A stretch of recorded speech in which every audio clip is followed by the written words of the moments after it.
যদি লাল গ্রহটি ততটা মৃত না হয় যতটা আমরা ভেবেছিলাম। দশকের পর দশক ধরে আমরা মঙ্গলের দিকে তাকিয়ে থেকেছি আর ভেবেছি মহাবিশ্বে কি আমরা সত্যিই একা। কিন্তু নাসার সাম্প্রতিক আবিষ্কার বৈজ্ঞানিক মহলে তোলপাড় সৃষ্টি করেছে। তারা সেখানে শুধু পাথর খুঁজে পায়নি, তারা খুঁজে পেয়েছে জীবনের প্রাথমিক উপাদানগুলো। মঙ্গলের মাটির নিচে কিছু একটা ঘটছে। আজ আমরা সেই সত্যিটি উন্মোচন করব। আর সত্যি জানতে হলে আমাদের চ্যানেল গতিবিধিকে এখনই সাবস্ক্রাইব করে দিন। আর এটি সেই আবিষ্কার যা সব কিছু বদলে দেবে।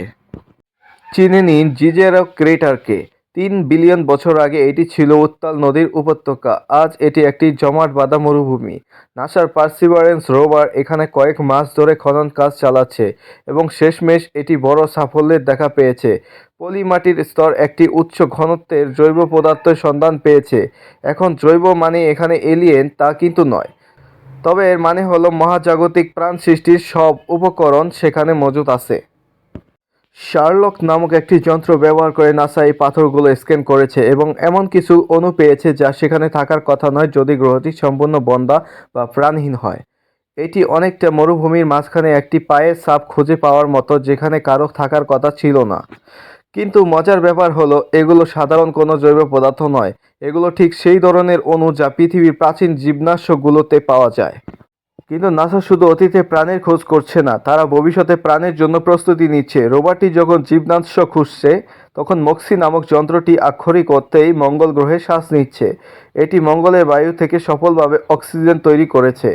ভেবে দেখুন তো, আমরা এখন লাখ লাখ মাইল দূরের একটি গ্রহে শ্বাসযোগ্য বাতাস তৈরি করতে পারি।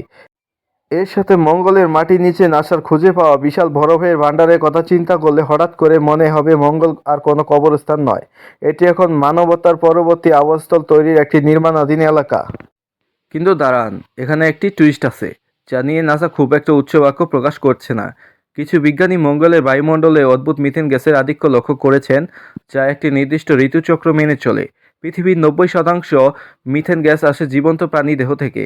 মঙ্গলের মাটির নিচে কি কিছু একটা নিঃশ্বাস ছাড়ছে? নাসা এখন তাদের কৌশল পাল্টাচ্ছে। তারা এখন শুধু প্রাচীন অণুজীবী খুঁজছে না, তারা খুঁজছে টেকনো সিগনেচার, অর্থাৎ উন্নত প্রযুক্তি বা জৈবিক কার্যকলাপের চিহ্ন যা সেখানে থাকা অসম্ভব ছিল। আমরা মানব ইতিহাসের সর্বশ্রেষ্ঠ আবিষ্কারের দ্বারপ্রান্তে দাঁড়িয়ে আছি। সেটি প্রাচীন জীবনাশ্ম হোক বা মাটির নিচের কলোনি, মঙ্গল আমাদের ডাকছে। প্রশ্ন হলো, আপনি কি নিজের চোখে সেই নীল সূর্যাস্ত দেখতে প্রস্তুত? আমাকে কমেন্টে জানান। আপনি কি এই লাল গ্রহে একমুখী যাত্রায় যেতে চাইবেন? মহাজাগতিক আরও ভ্রমণের জন্য আমাদের চ্যানেল গতিবিধিকে এখনই লাইক এবং সাবস্ক্রাইব করতে ভুলবেন না।